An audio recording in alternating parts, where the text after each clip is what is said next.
I hope you guys have really enjoyed it. I do want to make sure we thank the NFLPA for helping us out, as well as LASED for hosting us in this awesome venue, obviously.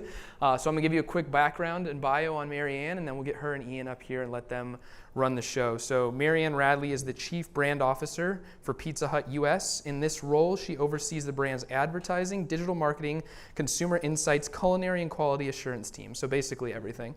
And works closely with the Pizza Hut leadership team to set the business vision and strategy.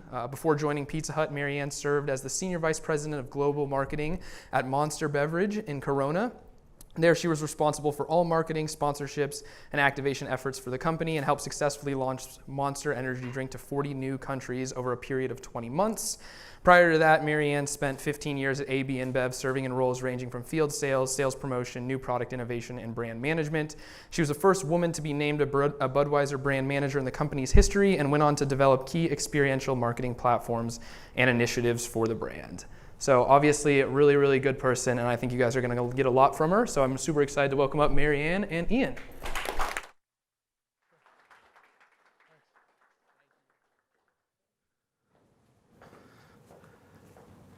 Comfortable chairs. Nice. Well, thank you everyone for staying awake through lunch and that big tacos. Marianne, thank you for joining us as well. Glad to be here. Thanks for that. Was quite the intro. It's like that's like half the presentation. Yeah, I hope so. We'll get everybody a little early. Well, let's just hop right into it. Give me a little bit of sense of Pizza Hut's approach to sports partnerships. Mm-hmm. What have you looked for in the past? Maybe you can lay out for us a little bit of the portfolio of assets you have right now. Sure. I mean, I think when you look at we jumped in with the NFL last year, so that was exciting. We have, for our approach, I'll take a step back. Our approach with sports is really, when you look at sports and pizza, it goes hand in hand. I mean, when you're watching a game at home, you're ordering a pizza, maybe drinking a beer, maybe eating some wings. So it just really is an easy fit. So as we were looking at it with our brand, we've been around for 61 years, and the category is relevant, but how do we make our brand more relevant? How do we make it easier for customers to get to, and how do we make it more distinct? And that's kind of the platform I use and our team uses, is creating a strong brand. Really a red dynamic, relevant, easy, distinct. So our entry into sports was about how do we connect with fans, particularly with NFL when we signed the deal, is we wanted to bring the fan experience closer to people at home. I mean, every weekend you have hundreds of thousands of people in the stands, but there's millions more watching at home. So how do we connect with them in a very authentic and real way? And then also for us, we've been very engaged in youth sports for a long time. We have a very big literacy project, which is not necessarily tied to sports, but our commitment to youth and youth education. We've been doing the first book and literacy project for, 40 years. I mean, does anyone in here where you read 5 books, you get a free personal pan pizza? Anyone? Yes. Book It program. You got your Book It? Yeah.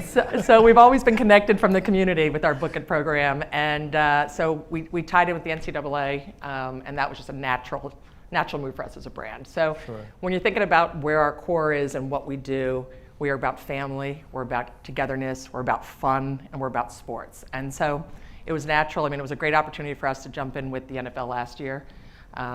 We announced the deal, and it was 6 weeks later we had the draft. So it was definitely I came on in February. So it was February of last year I came on board, and we announced the deal in April, and then we had 6 weeks to execute the NFL draft. And Gene, I mean, we spent a lot of time up in New York meeting with the NFL team and the NFLPA, and they were great partners, and it was good. And it was really, how do we activate in a way that's authentic? We're not about, we don't want to slap a logo. And we don't have a brand awareness issue. I mean, Pizza Hut has a 98.6% brand awareness around the world, actually.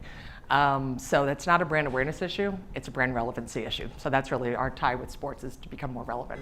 So you mentioned there that 6 weeks or so span before the draft. I mean, it's talk about like feet to the fire right there. How did you even? No sleep, a lot of Monster. Yeah, I believe it. Yeah, it was good. Pizza, perfect. At least you weren't hungry, so that's good. But how did you sort of go about that process? I mean, how is that build out when you have that huge event like that, and you really want to make that big splash alongside that? Yeah, well, I think I have to say, I know we were very fortunate that it was in Dallas. That's our backyard. Our offices are in Plano, so that was very helpful for us. I think if it was in Seattle or in LA, it might have been a little bit more of a challenge. So to set up the infrastructure, our focus was about activation on site to really leave a good impression with people attending. It was a great opportunity for fans to get the draft, and what the NFL has done with the draft over the years has been unbelievable. It has become a cultural event. They have really dialed it up. And if anyone had the opportunity to go to Nashville this year, it was really phenomenal. As much as it was raining, it was so much fun. And but having Dallas, it was, you bring your fans in, they're going to go in, they're going to cheer for the team. It's a moment of hope that even the worst teams have this moment of hope that they're going to be the best team of the season. And we wanted to capture that a little bit, and we wanted to make it exciting for people that are in the parking lot. Either they can't get in or they're going in, that they're having some sort of engagement and some take home with them. So we built out a big activation area. We gave away free pizzas, which is always goes well. We had players come by. A lot of our players came by and had some fan interaction with the players. We created a 360 experience because our big kick was the doorbell dance. So when we see the touchdown dance, and how do we tie football and pizza in with a touchdown dance? It's really when you get your pizza delivered at home, you're kind of doing a doorbell dance that, hey, yeah, my pizza's here, my wings are here, I'm ready to, yeah. So we created a doorbell dance experience there, and just got fans engaged and excited about it. And that's really what our approach is, yeah. How is that sort of bled in then once you could kind of digest, and pardon the pun, and go into the regular season, go into the Super Bowl? Yeah. How do you sort of translate some of that, dive right in mentality to sort of season-long campaign or build up to the Super Bowl in a lot of ways? Yeah, I think when you go to the relevancy, as we're activating through the year, we wanted to associate ourselves with some teams. So we knew right off we needed some team sponsorships, and we also wanted some player sponsorships and partnerships.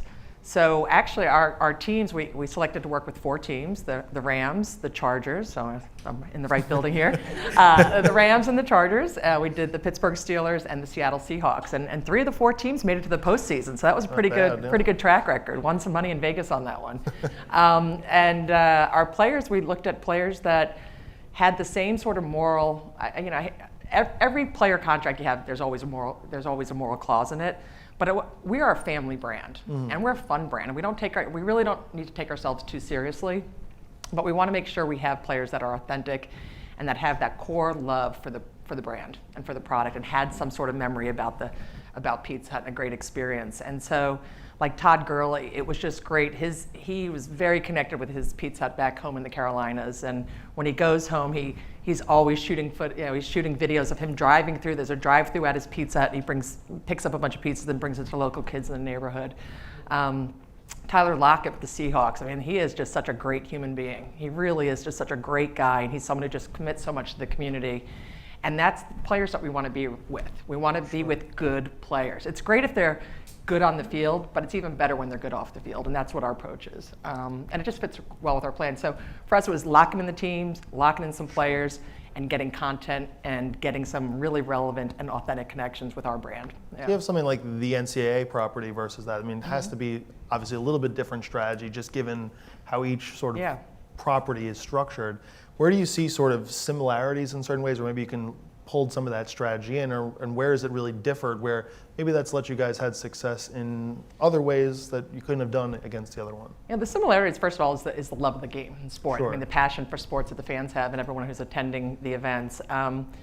Where we have a unique kind of entryway with the NCAA, and we do our game day broadcast on Saturday and get in the fan zone. Those college kids are there at 4 in the morning. Actually, some of them are there camping out for college game day. They get there like 7 a.m. on Friday for the college game day broadcast on Saturday. So we're there feeding them pizzas leading up into then. So they're just, by the time college game day kicks off, they are in this frenzied state that you don't really see up close and personal as much when we're at the NFL games. It absolutely, you have those frenzied fans, but this is just a younger, they have so much energy. And so our activation with them is we've got to figure out how to connect with them and how to talk with them in a way that they understand.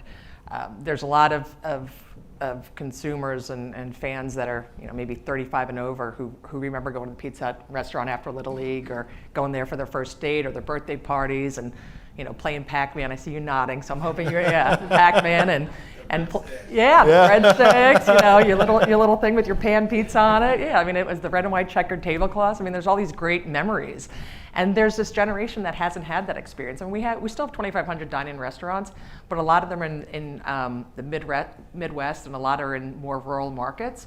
So when you're looking at the coverage of NFL and the overlap there, we really don't have a lot of dine-in restaurants there. So our approach was, how do we get that love of the brand to those customers that are either looking at the game, and then at the college students, it was activation the day of the broadcast, and then bringing our pizza and some of our great excitement around our brand, and even some of our kind of nostalgic equities to them. So, I mean, it's a love of sport is very consistent across both. Sure. But for NCAA, though, we just don't do football. We do all of the NCAA sports. So women's lacrosse, swimming, diving, and that just gives us a broader reach.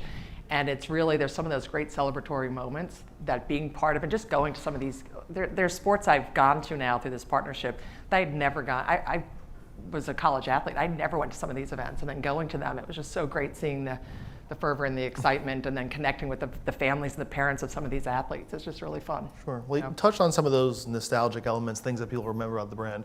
I mean, you brought back the old logo recently. Yeah, we did. We just did, yeah. How does that sort of tie into the sports strategy going forward?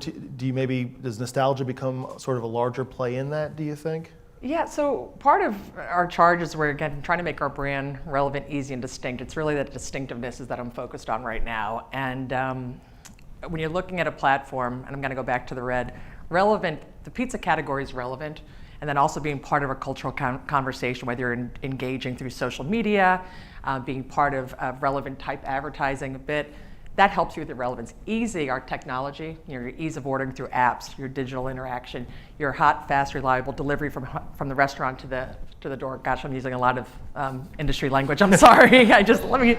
But making sure that you can get our product easily and it's delivered. And but then distinctiveness really, really focuses on advertising. That is, how do you cut through? I mean, the pizza category is very cluttered.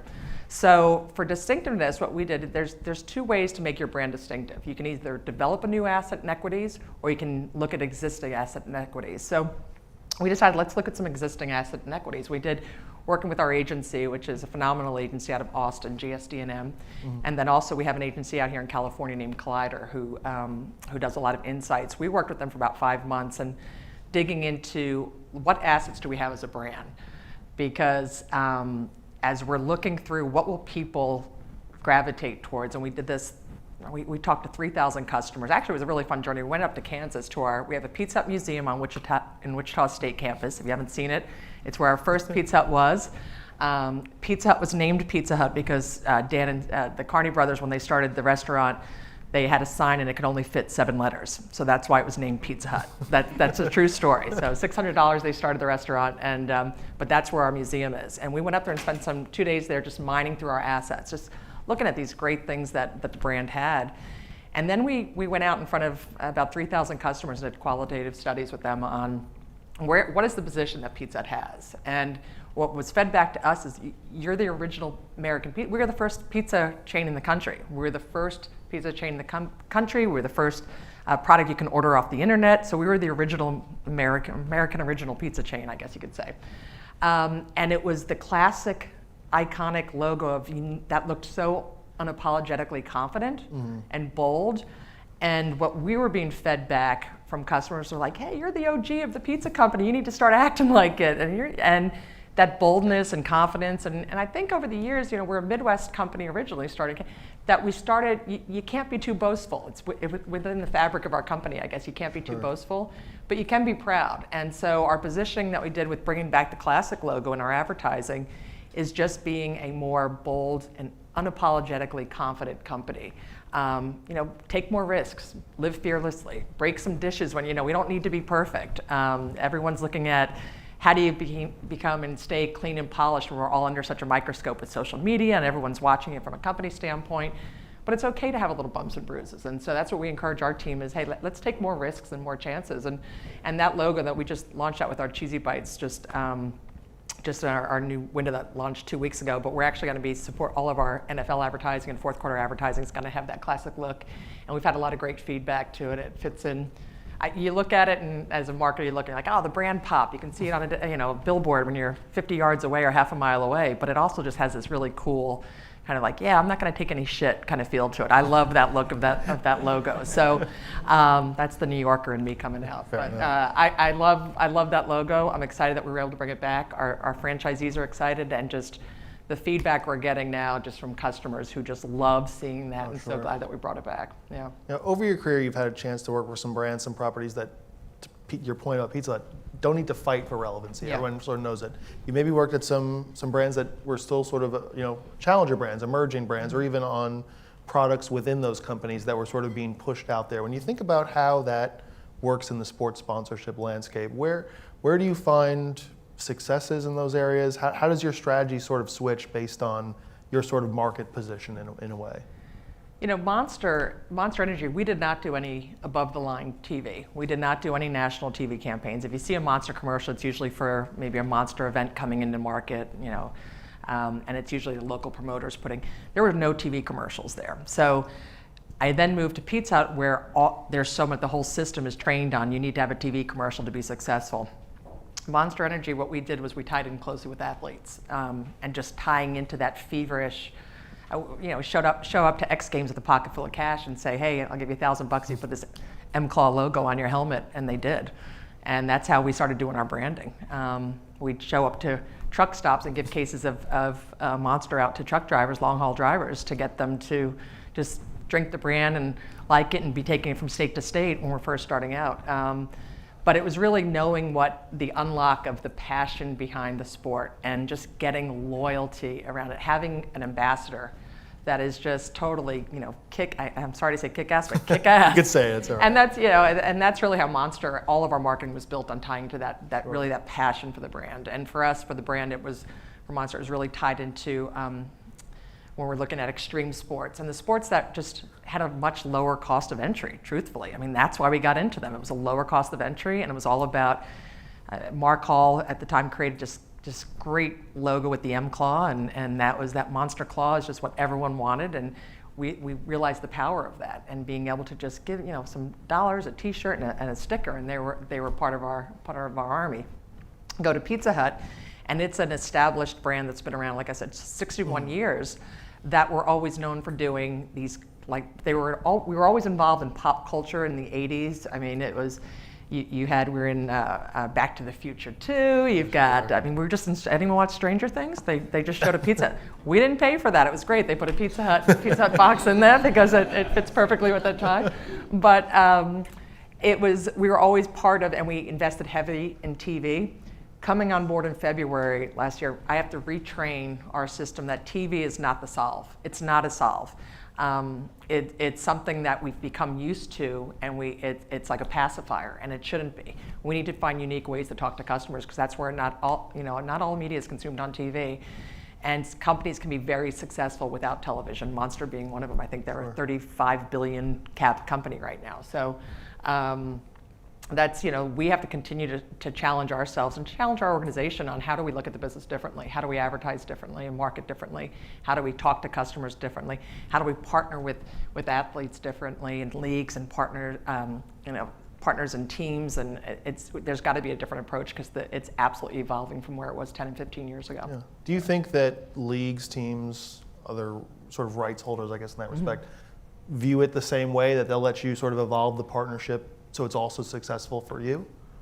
You get a good partnership, and the NFL's been great to work with, and the NFLPA, Gene, I'm not saying that just because you're sitting right there, but you guys have been great partners as well. They're always but it's interesting when you're used to doing business a certain way, when you try to disrupt it a bit, everyone gets uncomfortable. Sure. And as we looked at last year when we announced the deal, and it was 6 weeks to draft, there were a lot of things that we were pushing that may have made people feel a bit uncomfortable.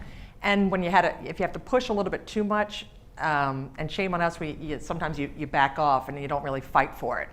And if it's worth pushing on, you got to fight for it. So year 2, we're fighting for a lot more, and just not necessarily fighting, but pushing harder and trusting our instinct more. And a lot of what we did, and we had some great player content last year that as we were having kind of discussions with the NFL on how we would love to leverage players, there was definitely a little bit of uncomfortableness on what we wanted to do. And we had a great, with Todd Gurley, his bye week, he's at home watching the Minnesota Vikings with his friends, and we were able to go in there with cameras and film. He's ordered a bunch of pizzas and our wings, and it was a truly authentic. It was not staged. We were not saying, now grab the pizza and take a bite.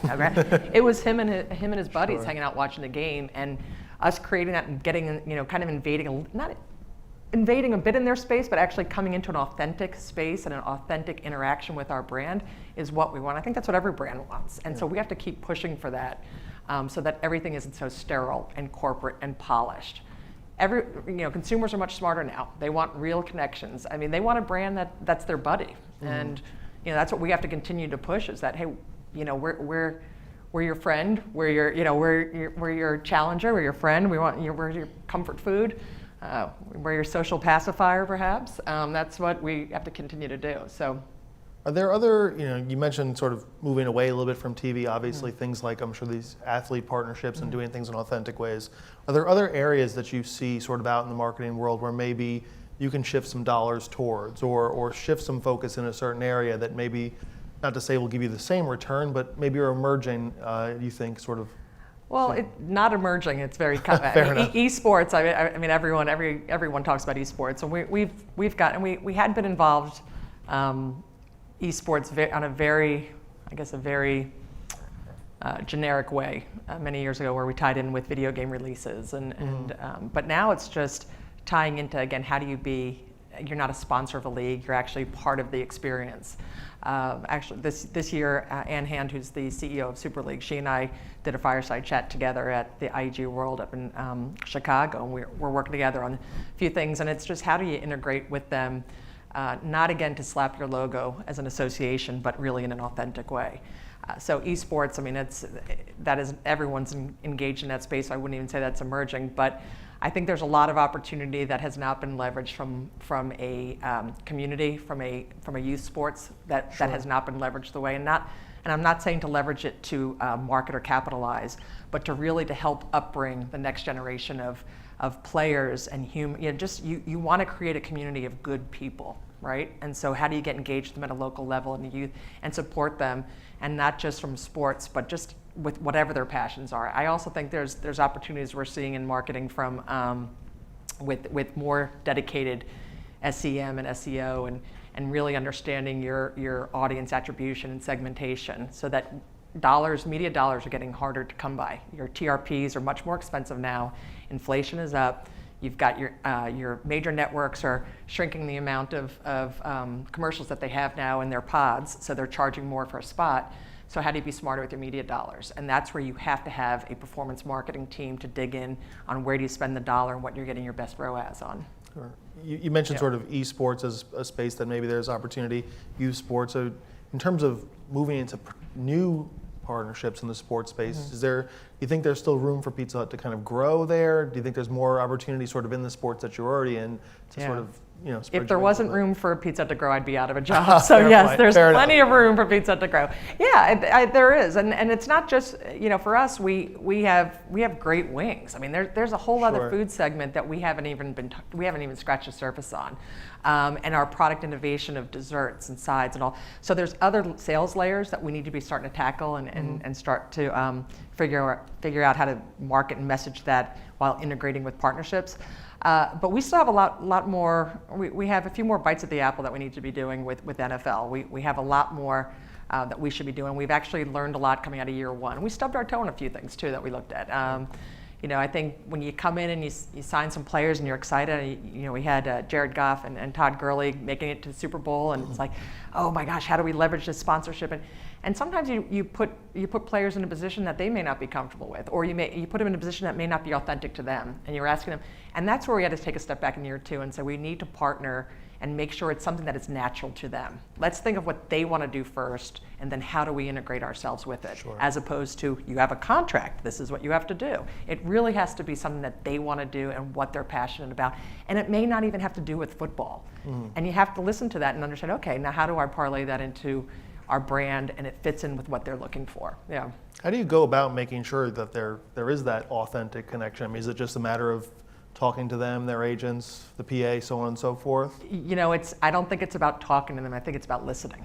You need to listen. There's a lot, as a sponsor and as a partner come in, and I've learned that over the years, is that You tend to talk, oh, we've got this contract, you've got 4 appearances, you've got so, and you guys have probably all lived this, you've got, and instead it's, hey, what do you want to get out of this partnership? And I think that's the best way to start a conversation, particularly when you're going into a partnership with a player. What do you want to get out of this?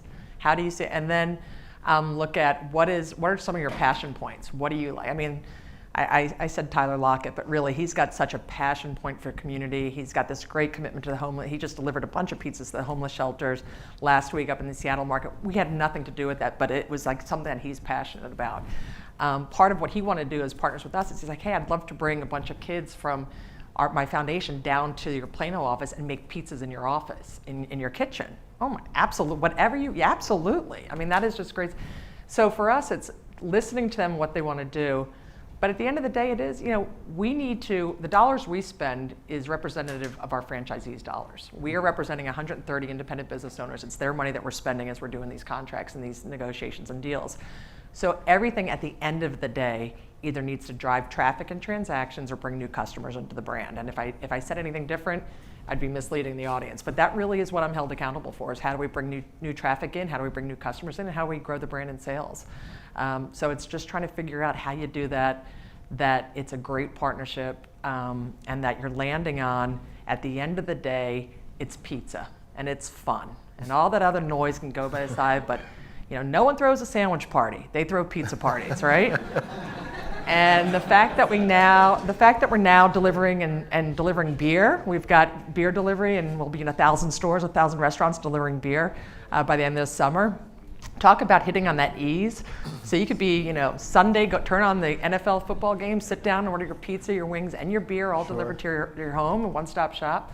So we're continuing to look at what other layers. We're building in late night. We need to be open late night. We started as a restaurant, so we always had restaurant hours. Our stores would close at 10, and the late night business got a bit away from us. So now we need to get into the late night game, and those are the other areas that we're looking at. Yeah. You touched on it a few places on sort of what we'll see, sort of, I guess, year 2-ish in a way, and around NFL, if you want to call it that. Give us a little bit of preview of what the platform will be going into next season, how, what are at least for you some of the highlights, and what can kind of folks that are tuned in get excited for? Well, coming out of our first year, our highlight, Super Bowl, I think we really did a masterful job. I was very happy with our team and what they were able to accomplish for Super Bowl. We had our Super Bowl babies, so that was taking it from really opening up to people that were actually delivering. We were saying, our players over-deliver all the time, and when actually people that are delivering on Super Bowl day, that the first baby born after kickoff that family won free pizza for a year and tickets to next year's Super Bowl. And we were getting a lot of people trying to force come on, we were getting all kinds of messages the night before Super Bowl of, I fed my wife sauerkraut and, beer and hot peppers, trying to get her, it's like, the Super Bowl babies was great. We also did in the 2 local markets in LA and up in New England. We had pizzas delivered to all the maternity wards that people that were delivering on had babies delivered on Super Bowl. We delivered pizzas to them. So, tying back into that family element, and then we had great activation area. I mean, the activation area at our Super Bowl, anyone who saw it, I thought it was the belle of the ball. I thought we had the longest lines. We had the longest wait. Of course, giving out free pizza helps, but then having the 360 dance, and we had a lot of players show up and integrate and interact with the consumers. Going into this year, again, dialing back to it needs to drive traffic and transactions. We are going big on, we've got our packaging that is, we can tie in with the NFL, and we can, as we're looking at our distinctiveness work that we're doing, and kind of do an old school feel. How does that relate to football? How does that old school feel relate to the NFL? And how does that old school football feel and old school look relate to whether NCAA or anything that we're doing? So we're having a lot of fun there. We're doing a lot. We're going to be having some great. I can't announce it yet. My director my director of PR is going to come after me wherever he is, because we are a publicly traded company, so I can't share this until I got another week till I can share it. But we're going to be leveraging a lot more the content of players, the integration with our brand with those players.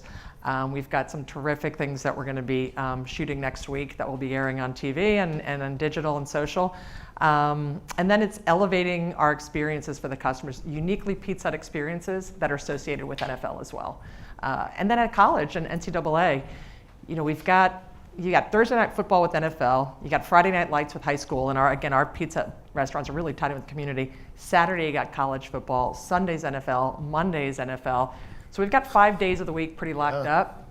How do we make the other days work a little bit harder for us? And we're doing some unique things to kind of build up the runway going into the football viewing weekend. So a lot of really, like I said, player integration, but also taking a look at we need to bring those customers closer to the game and the experience, and we're going to be giving away a lot of opportunities to do that.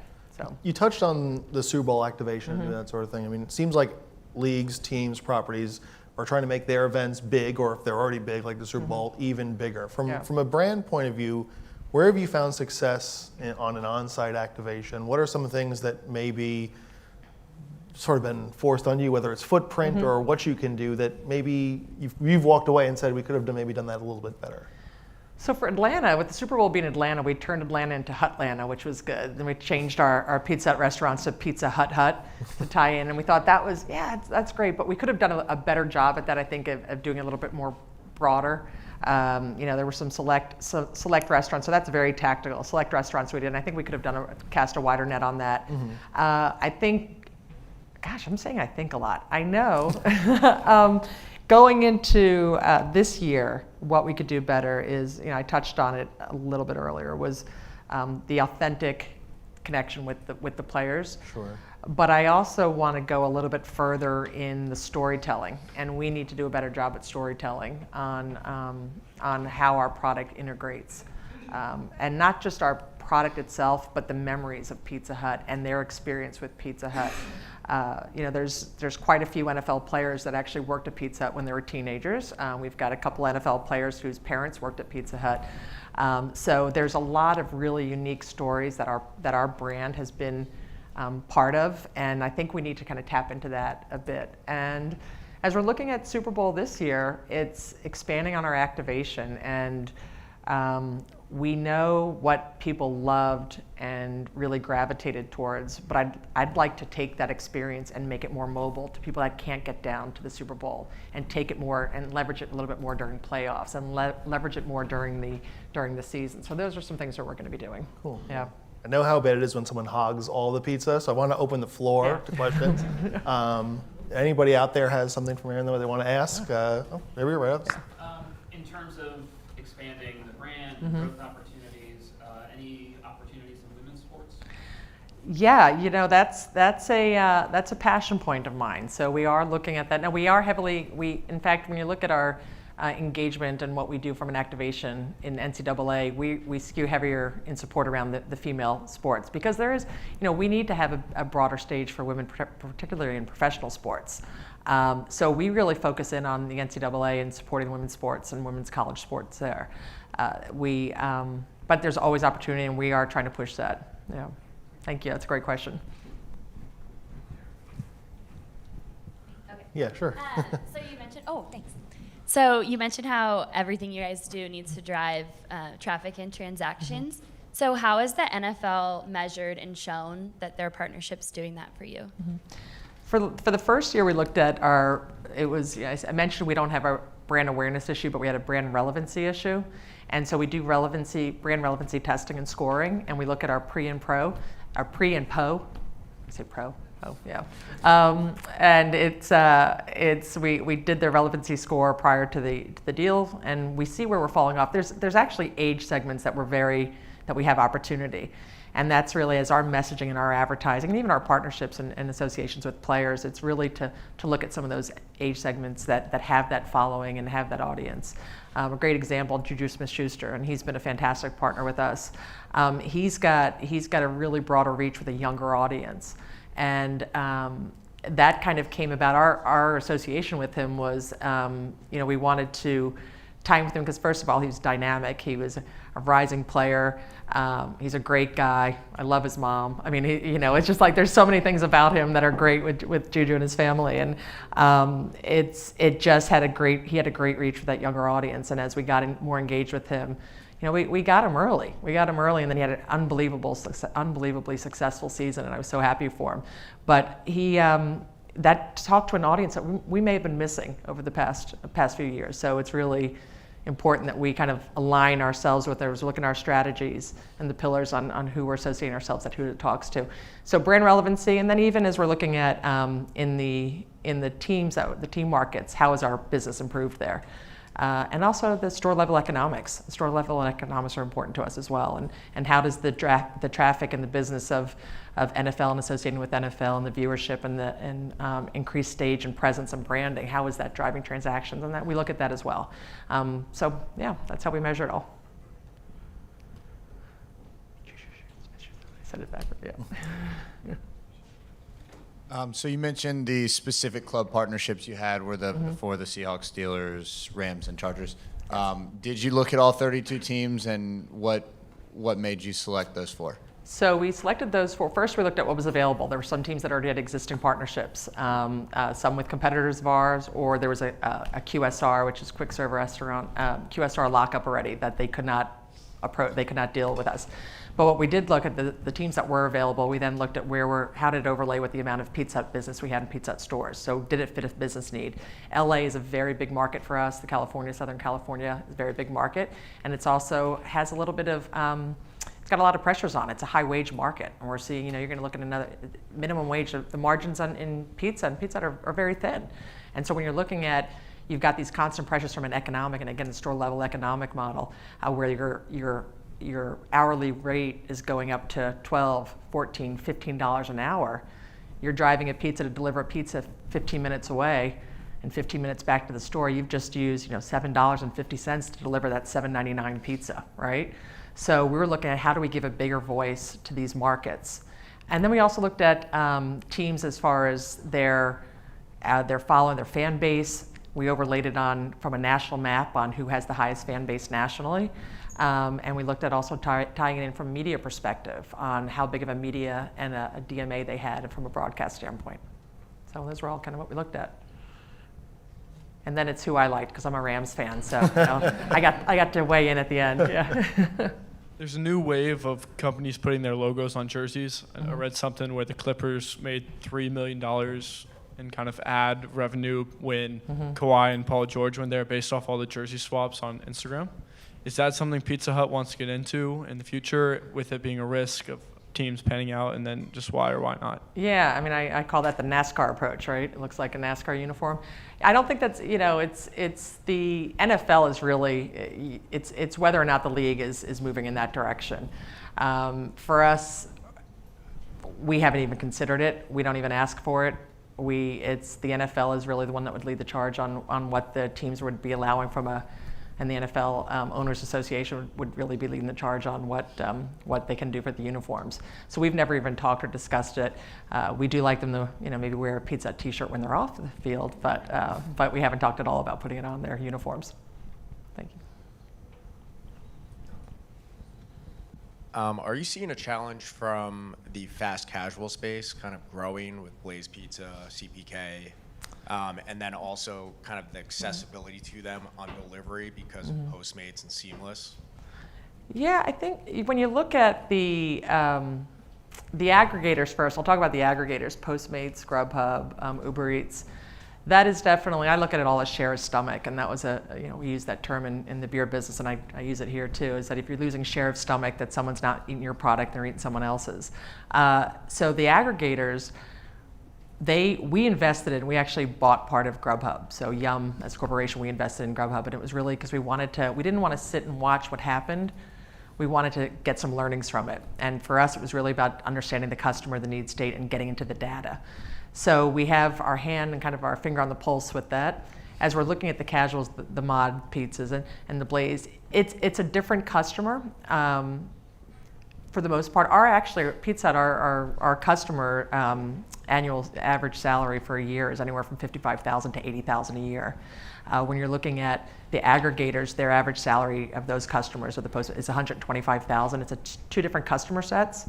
And then for the fast casual dine-in, it's a completely different experience because you're dining. We provide the delivery, and it's a different experience, and it's also a higher income customer. What we have learned, though, is that we do delivery really well. We have 6,700 stores that we are the best at that last mile delivery. There is no one that does it better than we do. And as people are getting into the delivery game, they really are understanding how truly difficult it is. When you order, we have discussions, hey, we're going to put Pizza Hut on Grubhub. I have a hard time with that because I don't want someone to order pizza and have it delivered between 90 and 110 minutes. You know, that's a challenge. You want them to get it within 30 minutes and have a really good experience with your product. So we do have, we're constantly watching it. We are engaged with Grubhub from an aggregator standpoint. And for me, it's like, listen, there's plenty of space in the category. The category, I say it's cluttered. It is cluttered, but there's plenty of different variations that people want, and we fill a specific need, and we have great quality, and we're continuing to innovate too to kind of hit those other needs that we may not be talking to at this time. So, are they a competitor? Yeah, I mean, everyone who takes if a customer's not coming in my door and they decide to go into someone else's door, then they're definitely a competitor. But we need to hold ourselves to a higher standard and work a little bit harder to make sure we get them back in. There.